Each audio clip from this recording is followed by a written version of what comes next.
Hello everybody, Blattymeow. Welcome to the next Let's Play. This time we're doing Hitman Contracts. And I may need to play Hitman Silent Assassin a little bit more, but I'm getting close to safely say that this is my favorite Hitman of the Hitman franchise. And that includes all the way up to Absolution. The main reason is that if you have been following Hitman on my channel, or just know Hitman in general, you will notice that this game is already a little bit more morbid, a little bit more tuned to the dark side, if you will, as opposed to the other games, which are a little bit more on a... They had a dash of dark comedy in a kind of serious tone. Silent Assassin, which you haven't seen yet, but you will, is more dramatic and more epic and more grandiose, while Blood Money was more, I guess, polished, down-to-earth American.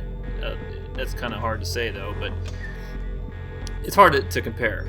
However, there's a lot of things I like about this game, and I'm going to try to do a full circle approach, which might be ruining it considering I just said it, but the first level, unlike most Hitmans, there's no one talking to you, no one bothering you, so I can kind of freely talk and kind of introduce the game, because when I actually get into the game, it's probably going to be more a little bit talking about the mission and the actual level itself. And at the same time, the finale of this game, and I'm not spoiling anything, the finale of this game, you can achieve Silent Assassin, which is really, technically, the only game in which you can do that in Hitman. I guess, sort of, in Absolution you can, but it's a bit of a black sheep, that poor little game it is.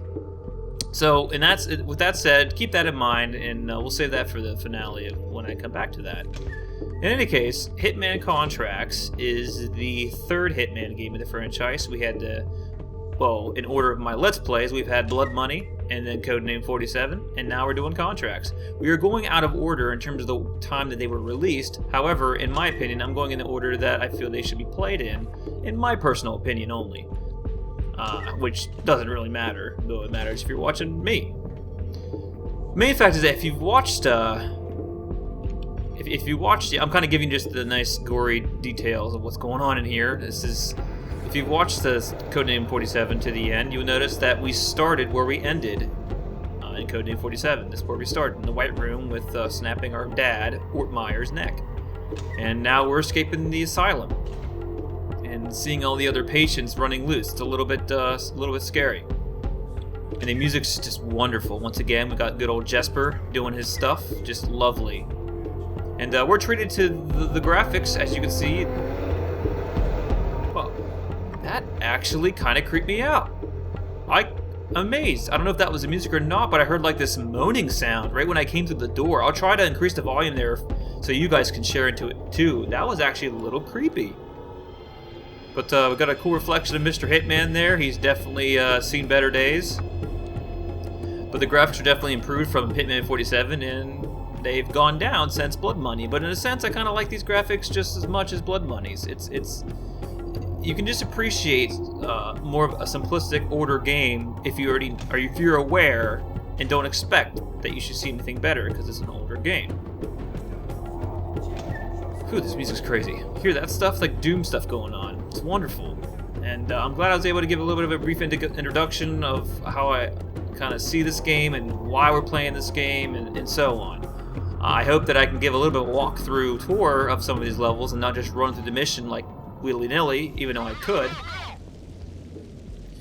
A familiar scene, the SWAT team are coming in to raid the building, although this is the cleanup squad this time around, so we got to be careful. But we're actually almost out of here. Just a lot of ammo and nothing else. So this is where we came in on Meet Your Brother, and now we're going to escape. We are playing on expert mode, and wow, that's some creepy music. You'll see the proof in not the pudding, but the saves.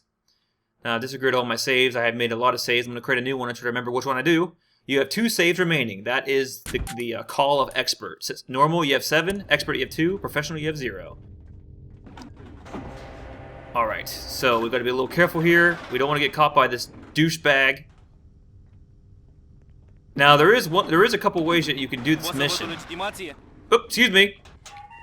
Catch me if you can. Sound familiar? Yeah. Just a patient. Hey! Oh, buddy. You better run. Gotcha. And no problem. There comes a SWAT. Time to get out of here. So... Oh, hello. Yeah, in expert mode, the alerts are a little bit easier. And like I said, I'm glad I talked your ear off during the mission where I could kind of walk, but now we have to escape the asylum. And we're not timed, per se, but we want to get out of here before that guy wakes up and blows our cover. Although, this mission's a bit more generic in that sense. We want to dress as a patient because the SWAT team view us as harmless. And we are. So you'll see this here. I'm going to calmly walk down the stairs. And the SWAT will think nothing of it. And I think that's cool. That's the coolest part about Hitman, that you can kind of be in... You can pick the right disguise and find the right way to blend in. Go into the lab and wait. Go into the lab and wait. Yes, sir. Scary person, sir. I'm just a lab rat. Don't know anything else. Where's this SWAT guy at? And not gonna risk it. So what we're trying to do is find our way to Ortmir's car to escape the asylum. However, it's going to be kind of hard to escape with all these SWAT people swarming the area. So how on earth are we going to escape? Well, one thing you can do is, instead of running away from the ward official, I can actually take down the orderly like last time, but this time drag him to the neighboring room where he can be hidden and actually disguise yourself as the orderly. That way you're free to roam the upper floors and none of the other fellow orderly will think anything of you as long as you keep your distance. And then you can run to this lockpick door on the second floor near the end, and within there you'll find a dead SWAT team member who couldn't hold off the rioting patients and died. So if you take this uniform, right away you'll be completely free of suspicion from any of the orderly guard members in here. As you can see right here, he just turns around, kind of funny. Now you can freely, even with a shotgun in tow, walk through the front door and none of the SWAT will think anything of it as long as you keep your distance and not butt shoulders with anybody. So we go outside and it's raining and you can see the getaway car, and you got to be a little sneaky when going to the car because they will get suspicious, but as long as you go in there and not think anything twice, you're fine. But we're just gonna go ahead and do it the more stealthy fugitive route. So this person does not mind if we're waiting here, like this guy right here. But we have other plans. And another part about this game in Silent Assassin is that you can grab weapons from the level. And if you grab weapons from the level, you can actually take them with you and keep them in your safe house so you can bring them on to missions later in the game. I think that's pretty cool. But I'm never going to really use anything I grab, but I'm just going to do it anyway because it's kind of cool and kind of fun. But I think I'm just going to play it stealthy. What I am going to try to do, though, is get Silent Assassin rank for every single mission, and that actually is the highest stealth you can get. It's also quite difficult in some of the missions. What I like about Silent Assassin, though, is that you can actually get Silent Assassin not by being a perfectionist, like you don't have to get all zeros, but you can have like one dead body found, but not be seen yourself, and only that dead body found, and such things like that.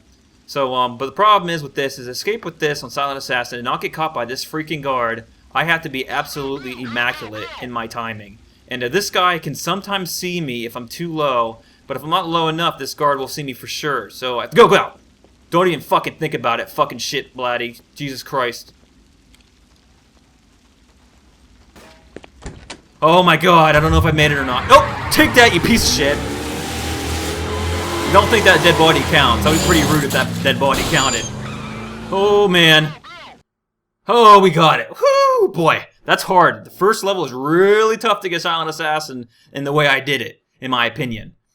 But you get a bonus weapon that you can bring on the next mission replays, not on the next mission replays. You're only set with your silver ballers and your fiber wire and syringe.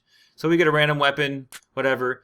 So there you go. Mission accomplished. Silent Assassin, full stealth. Actually, we got all zeros on that one. Difficulty expert. Pretty cool. And you can see your overall rating, which I have none, obviously, because this is my only one, and 9 minutes. So not too bad. And that was really the only mission that's like that. Every other mission is going to be an awesome hit where you got to go in, infiltrate, and kill this person under the noses of people. We're going to get Silent Assassin every time. We're going to get Silent Blatty every time. It's going to be a fun time. So time. I'll see you guys next time.